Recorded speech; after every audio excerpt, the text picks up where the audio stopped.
Just start with your name and your age and your hometown. Milton E. Schultz, and born and raised in Canova, South Dakota. And what the hell, I'm 88, I guess. And What unit were you in? What branch of the service? in the Coast Guard, we was on uh, the USS Glendale. It was like a destroyer escort. Only we was just a little larger, and they were called frigates. And our duty was submarine and anti-aircraft and doing convoy duty. And what was the highest rank? My rank, well, at that time, I was a coxswain. That's like a third class bosun mate, but we just got. Then the second was second class bosun, but I was coxswain. And I kind of interrupted you, but tell us a little bit about the ship and the mission the ship was on. The mission we like doing submarines and aircraft.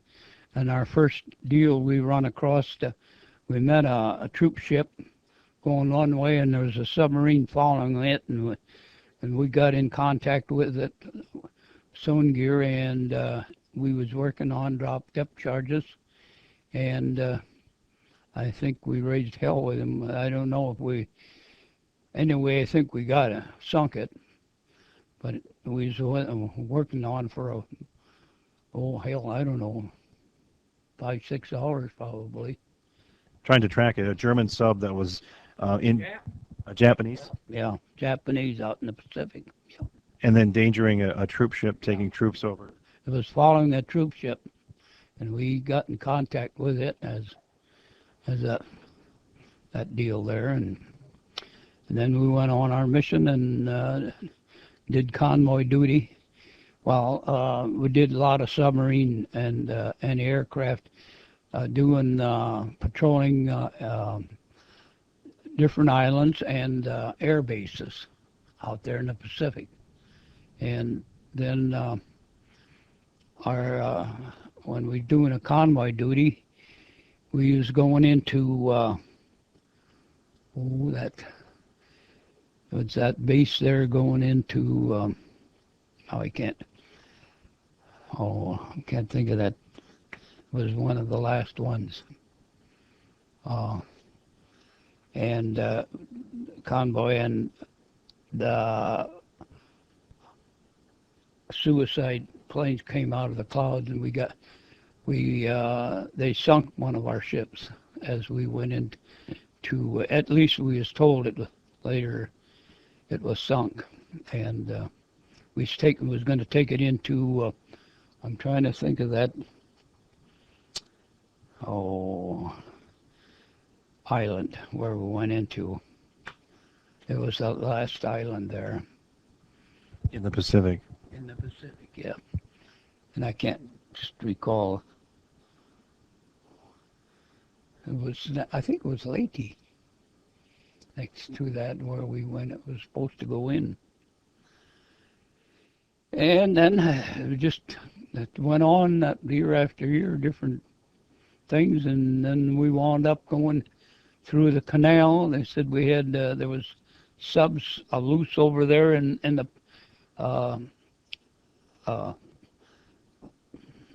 Atlantic, but they wound up going into Boston, and I don't know. They come to a conclusion that they're going to turn the ship over to the Russians, Lend-Lease deal. Well, then we come back. You were going to turn your ship over to the Russians for the Lend-Lease. Lend-Lease deal. So we went through the canal again, and when we was in canal, the president had passed away, President Roosevelt, as we come back, and then we got through into the Pacific, and they had the day of rest there for the Roosevelt, and there's a couple of minutes of silence, and we was afloat there a while, and then we went into Seattle, and loaded up and, with all the with food and different things of ammunition and stuff. Went into Kobe, Alaska. The Russians came and we worked with them for, I don't know, it was a week or 2 weeks, and then we went back to Kobe, Alaska, and they flew us into a Navy base out there in Alaska, and then we caught another ship going into back to Seattle. So we laid in Juneau, Alaska, which is a beautiful city, and I always kind of planned on going back there to see it again, but I never did. And we went back in Seattle, and we laid in there for a while, and then eventually the time went on, and we went up going into St. Louis, and then from St. Louis I didn't have enough. It went by what was it? I wasn't old enough to get out yet. I mean, time enough, and wound up going to Pittsburgh, and there was a picket boat that was supposed to be decommissioned. So I changed with another guy to. He was on that. He had another year to serve there, and he liked the base very well. And we talked to the officer in charge, and he said that it'd be all right. So we exchanged. And I got on that picket boat, and the machinist mate and myself, we took it down the Ohio River, and then into St. Louis, and up the Mississippi until St. Louis, and laid in there, and wound up taking it back down through the Mississippi, and went into some base there off. I just can't recall at this time what the name of that place was where we dropped the picket boat off, and we caught a bus and went back to St. Louis. And later on, I got my discharge out of there and come on home. And what years did you serve then? Is it From 40 till 40, I got out in 46. so it was 6 years? Almost 6 years. If it had been in May, it had been 6 years. And how did you end up in the Coast Guard? Oh, a friend of mine, I was home, and he come over to me, and he says to me, well, let's go and join the Coast Guard. And I said, okay, I was ready. And we went, we had to go into Omaha, and we enlisted. And I remember the officer in charge, he says, if you guys, now I don't know if he figured we wasn't going overseas or what, but I knew guys that were in, they generally were on Coast Guard cutters out in Alaska. And I figured I knew dang well we'd be going eventually. And so when we got back, he was drafted. And I know he asked me, he said, what are you going to do? And I said, well, I'm still in the service, and I ain't drafted, and I'm going in. And so I wound up, and there was 112 of us. We was the first ones to go into the Alameda base. And that was on the History Channel here about a year ago. We was the first ones to get in there, and then I had duty. And your friend got drafted into a different branch of the service? He was drafted in the Army. Yeah. He hadn't actually enlisted yet then in the Coast Guard? Well, he had enlisted, but then it hadn't gone through yet. And when we got back, he was drafted. So he had it. And so that's the way. Then when I came back, why, I met him, and I said, well, how'd you make? Well, he said, it did pretty good. But to this day, I said, I think I'll still take the ship. I loved it. I mean, we had our rough times and all that, but I don't know, it was still darn good. What were the roughest times when some of the kamikaze planes would be coming out for Japanese pilots? And some of the high waters and rough waters, but then the worst part was the kamikazes and the Japs. I remember when that first Jap came around, I was on number 1 gun, and still see the white of his eye, and I was asking the guy that's, when the hell are you going to holler fire? And he says, well, I haven't heard the orders. God, I got so happy. I said, what if they just hit somebody up there, and what do you have done then? But anyway, that's the way it went. And but I know when we used to shell the beach and stuff, and when our open fire on planes, the first thing I did, I put cotton in my ears, and that one round that blew out right away, and it was so hard on my ears that it was something terrible. Them 3-inch 50s were awful sharp. So what is it like? There's sound and there's explosions and things going off all around you. Yeah, it's it's hard to, I'll tell you, something else, and pretty hard on your ears and stuff. And a concussion, our laundry had went to hell. I don't know, they had a problem with it, so they was hanging some of the laundry outside, and by the time we was done, it was all shredded to hell. There was nothing left of it. And I know we had a box there when a lot of times we in base, we'd set the movie deal on that, and I know the concussion broke that all the piece. There was nothing left. The projector. Yeah. Well, how long would you be out at sea? Oh, we was out. We could probably a damn near a month or better, or we'd run short of food, and we started going in. As far as getting fuel, well, sometimes there'd be ships out there we could pull alongside and get fuel, but then we used to go in the base and then load up with some food and stuff. Was Pardon? was it like long periods of boredom interrupted by sheer terror, or how? What was it like? What was it like day to day?